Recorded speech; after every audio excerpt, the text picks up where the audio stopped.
Yatsenyuk are discredited. They've also got, by the way, Yatsenyuk has got problems. The International Monetary Fund paid a tranche, almost $2 billion, I guess, on the promised loans to Ukraine. But the IMF then said, you won't get any more tranches of this money unless and until you implement our reforms, which means all that stuff, right? Sell off the Black Earth, sell off the pipelines, sell off Krivoy Rog, sell off the Donetsk, destroy the social safety net, bust all the unions, and on, double the price of gas, all things that would tend to accelerate the disintegration of the Kiev fascist regime. So, given all that, the Yarosh Kolomoisky, maybe we're talking about the difference between Nazis and fascists, right? Something like that. The government fascist and these Kolomoisky people more on the National Socialist wing. They are marching, concentrating at least in Kiev for what looks to me like an attempt at a second revolution. And you'll remember what this means. Hitler took power in January 1933, but by the spring-summer of 1934, we had Ernst Röhm, R-O umlaut H-M, and his SA brown shirts, the proletarian wing, who were clamoring for a second revolution where the army generals, the bankers, the politicians would all be thrown out and these plebeian Nazis would be put in. And this, of course, led to Hitler pulling the night of the long knives, where he massacred all these people. His lawyer, Carl Schmitt, defended all this in court. And it seems like it may be heading in that direction. Imagine if you get a civil war or mini civil war breaking out in Kiev in the middle of all this. Won't that be embarrassing for the pro-Western forces, right? For NATO in particular, since they bet everything on this. You notice that Obama hears no fascists, sees no fascists, doesn't smell any. His speech in Estonia, a wretched performance. We'll be back in a minute. Radio, want to thank the distinguished radio personality Lionel, until recently, I think, of WPAX Channel 11 in New York, formerly on Air America, very well known, made some very nice remarks about yours truly. So we thank Lionel, and you can find him at Lionel Media, and you can find Lionel Media on Twitter. And we hope to talk to him. Maybe we can get him on here to talk to our audience when we get into the hot stove season here in November and December, after our big election struggles are over.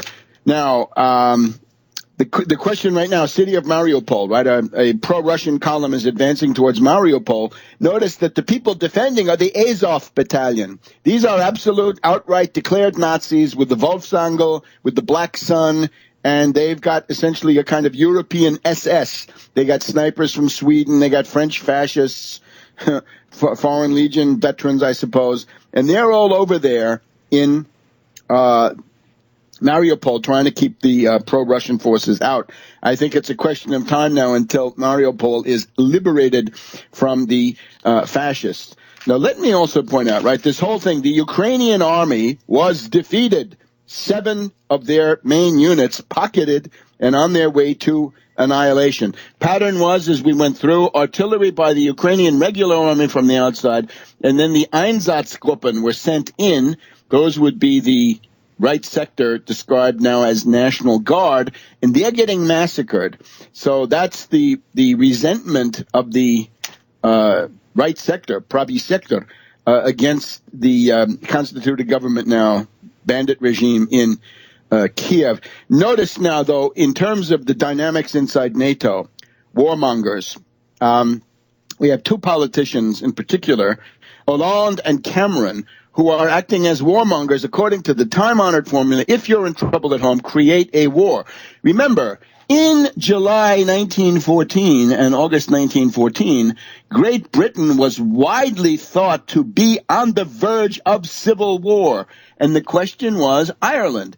The Irish Catholic provinces, right, in other words, non-Ulster, wanted at least home rule, right? They wanted independence, but the only way to dodge that was home rule.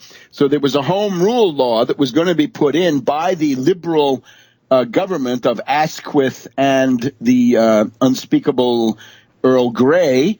And that was coming to a head in May, June, July of 1914. And it was thought the Ulstermen were opposed to this. So the Ulstermen were saying, we'll fight. We'll pick up arms and we'll fight. And the grave danger was that the officer corps of the British Land Army, right, always inferior in social status to the Navy, the senior service, the Ulster officers of the British Army were thought to be unreliable. They might go over to the Ulster side and stop the central government under Asquith and the Liberal Party from establishing home rule in Southern Ireland while keeping Ulster under direct British controlled administration. Right? That was the the compromise that they were trying to work out.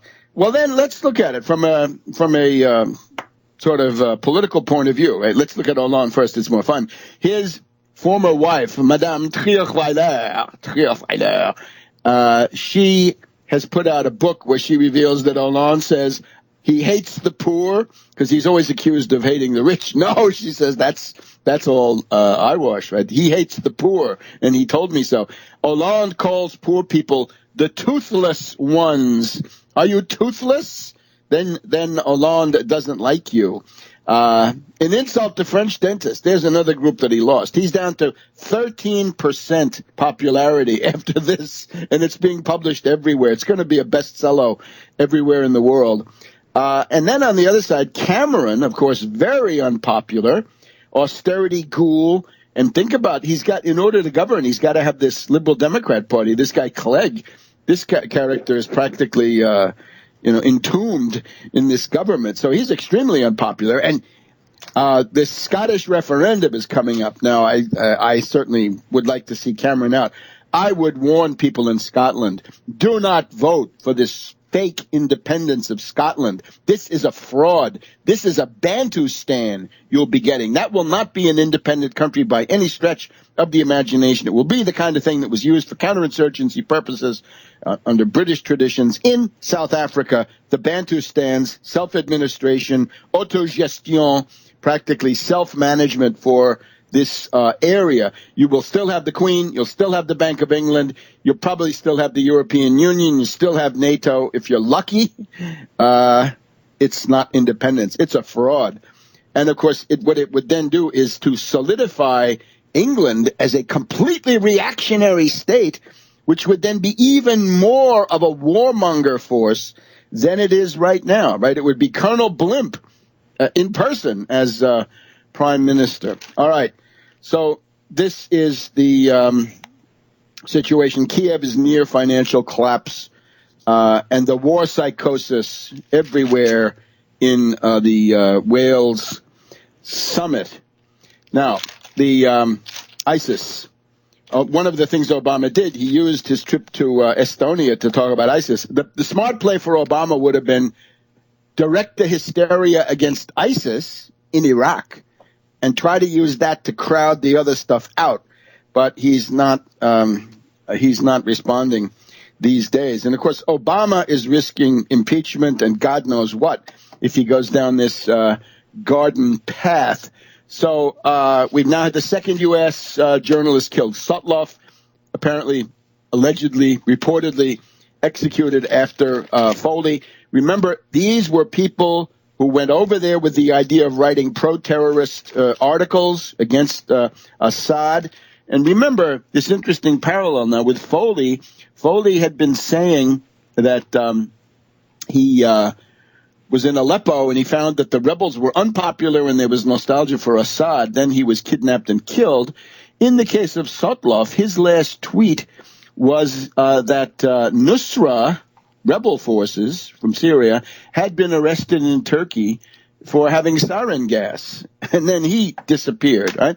So the idea is these were in many ways ideological people or mercenary people who were originally trying to help the terrorist side. There's no other way to put it.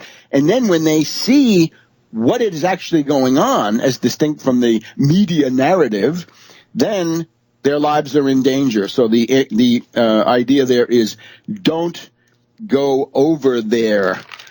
The ceasefire, I guess the details, stop the shooting, move the heavy artillery back, and let humanitarian corridors in, and maybe let these pocketed people out. That I don't know. It's a regroupment.